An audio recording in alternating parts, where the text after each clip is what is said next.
Michael Cole, the greatest of all time. In an interview with TV Insider, current NXT announcer Vic Joseph has emphatically named Michael Cole as the greatest announcer of all time. Here's a quote: Michael Cole is the greatest of all time. I'll say it again. He is the greatest of all time. I've learned so much from him. Here's the thing about Michael Cole. He doesn't want me to be Michael Cole. He doesn't want Corey Graves to be Michael Cole. We all have our own distinct voices. It's how you, as a listener, hear it. When I went to NXT, I didn't want to be Mauro Ranallo. I don't want to be Michael Cole. I want to be myself. But if you're the greatest of all time, why would you not want to pick a few things from them? There is no quarterback in the world that's not looking at Tom Brady's mechanics or Patrick Mahomes' footwork if you don't study people who are the greatest. I think it's foolish if you don't. I will take as much as I can from Michael Cole and Corey Graves, for that matter, and mould it into my own, then hopefully get to their level, Vic Joseph said. So, is Michael Cole the best? He's okay. Is he the best? The way he does it, I don't think he's the best. I just don't. But I think he was the best with Vince, because it takes a lot of talent. See, I'm just interested in what he's telling me as a viewer. That's all I'm interested in. But he worked good with Vince because Vince was telling him to do 400 things a minute. Get this in, get the. After a while, you're just following orders, and he got used to just calling it right out. But to me, he had no humor. He had nothing like you could equate with a person. I tell you, Lawler was good, but he's color. That's different. I like the color guys a lot better than I like the straight guys. But if you're talking about just straight commentary, even Gordon Soley, I think he would be as dry as he was. I think he would probably be up there in the top three. Lance Russell would be up there with them too.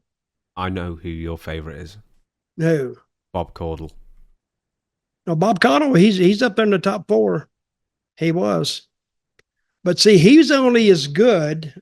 Now, a straight guy really can only be as good as his color guy. If you give it's like me and you doing this interview. If I don't give you anything to respond to, then you're having to go to a different subject, this, or try to explain something to me like Mauro Ranallo or whatever that I never got. See? Get it? But him as a straight guy, it's to take him for 3 hours is a tough take. Even football announcers. I mean, after a while, give it a break, guys. We know it's a football game. We know it's third and long. We know that. So let us enjoy the ball game instead of you. I mean, there is when Michael Cole was on the air, there was no dead air for words at all. It was straight. Give me a break, guys, please. Lighten up a little bit. And remember, I brought this up to you before, like I'm watching old English wrestling. Mm-hmm. And they had one announcer, Kent Walton. And he would go out there, and everything wasn't a word fest. You know, like sometimes they'll tell you like, oh, he hit him and he stomped him. And well, hell, I can see that. He hit him and he stomped him. Now you're telling me after it, I don't get it. But give it room to breathe and give the viewer something to maybe ponder on.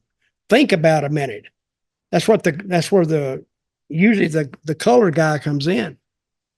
Now the color guy can make it or break it. And I think when Lawler was there. He was good. When Jesse Ventura was there, it was good.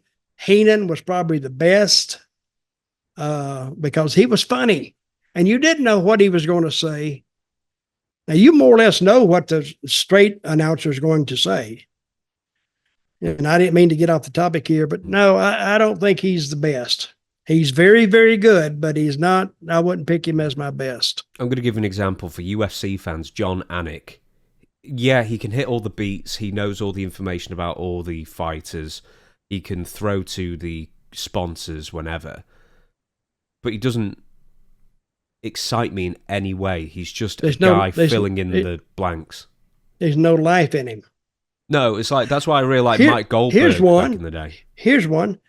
Rogan, Joe Rogan. He's got worse over the years. Has he? Oh, God, yeah. He's really annoying these days. I mean, back in the day when it was just him and Mike Goldberg, that was a real dream team of commentating because they seemed to really... I hadn't heard him in a while. He only does a few pay-per-views a year now. I think the podcasters usurped his time. Usurped. Yeah, it's taken... I like that word. But he and Mike... who would you say would be number one? Oh, it's like a straight man commentator. A straight man commentator. Yeah. Well, you know, the lead announcer. Who would you say? I do like Vince. So you don't even have an answer for your own question. I like Vince. And I like Jim Ross. Do you know, I always like Tony Schiavone. I do like Jim Ross. Once you get over that damn I'm stupider than a box of rocks Oklahoma attitude accent he's got, which he doesn't really have, but he's what he does, he shows emotion a little bit. Like, my God, he's like, he can't believe he has to ask this question, but my God, what were you thinking? And that's showing a little bit of emotion and a little bit of distaste for what the heel had done. And that means a lot. But he sounds genuine. All the commentators do that, but he sounded genuine. Tony Schiavone always does something that I liked, and it's the first thing he always addressed the people watching, and he'd say, "Hello again, wrestling fans," and he'd always say "wrestling fans," and I always like the lead-in with "Hello, wrestling fans," and it brings you in straight away. The only problem with Tony Schiavone, because I listened to him mostly with WCW in the later years, was that at some point you could really start to tell he hated his job, and then him and Bobby Heenan would have sometimes negative chemistry, where they just hate each other, or they didn't get along, because they didn't get along for quite a while.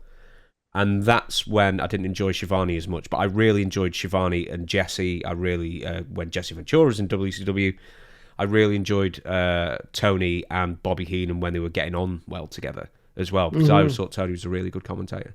And Jim Ross was a completely different commentator before he had the Bell's palsy stroke. His voice was different. You know who I didn't like as a color commentator with Jim Ross? Go on. Paul Heyman. They were too combative. Oh, they would almost get into a damn, you think you were getting ready to fight. Yeah, well, some people love that. I never enjoyed it. I totally miss Jerry Lawler and Paul Heyman's a really good commentator as well. I think they made Lawler into almost a sex fiend. The boobies or the... They made Jerry into that, or... No, Jerry made himself into it probably, but they made him too silly. He killed his own territory by trying to keep that job. He would go up there and act like the village idiot. Then he would come back to Memphis and be the big baby face. It didn't mash up, period.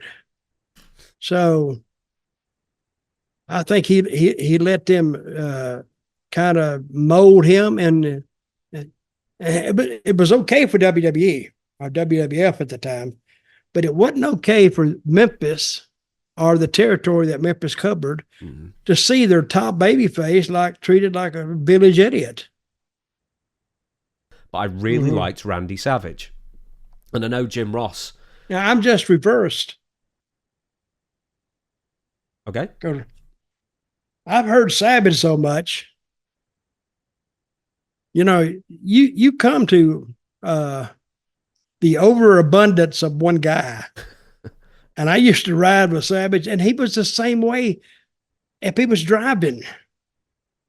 Oh, yeah. And I got that in my head. And after a while, when he would come out there, and I think Randy may not have nothing to say, but it was still Randy saying it. And just the way he said it was enough to tune in for. But okay, but you like Randy better. Well, I need to quantify it. Not the old Roddy Piper commentary when he was doing it with Gordon Soley in Georgia or wherever. It was the Roddy Piper who took over from Jesse Ventura in the WWF in like 1990. I didn't like his commentary there because he was so full on and just screaming at the top of his lungs all the time that like I'd be catching my breath just listening to it. Whereas Randy Savage, as intense as he was, I thought he really complimented, of all people, Jim Ross really well. And then Jim Ross has said that he hated working with Randy Savage because Randy was so unpredictable. You never quite knew what he was going to say. But to my child's ears, I really enjoyed Randy as a color commentator. Well, there you go. It goes to show you there are different types. And that's why you have so many color commentators after a while. You know, it's like you got this neighbor coming over, and he comes over once a week on Saturday. You watch the show, but then after a while, you know, you don't miss him anymore. So then you bring your other neighbor in for a while, and you get a little diversity there, and, you know, a little sample of somebody else. But Savage never said anything that made me think. Now, Jesse Ventura did. He would make me think some things. And Bobby Heenan. Bobby Heenan would make you think. And Bobby Heenan was such a smartass. And he was funny too. And I really liked Heenan. So I think Heenan became the mold for most of the wrestlers in the late 80s, late 70s and 80s. I think Bobby Heenan was their poster boy, and he was good. But see, I never heard of him. So he was in a territory that they didn't travel around that much. He was in Georgia at one point for like a year. He's in where? He was in Georgia for a brief period. Yeah, he was. But that was before. Yeah. Where he stayed before was like around Chicago and Indianapolis. Yeah. It was in AWA in Indianapolis. Yeah.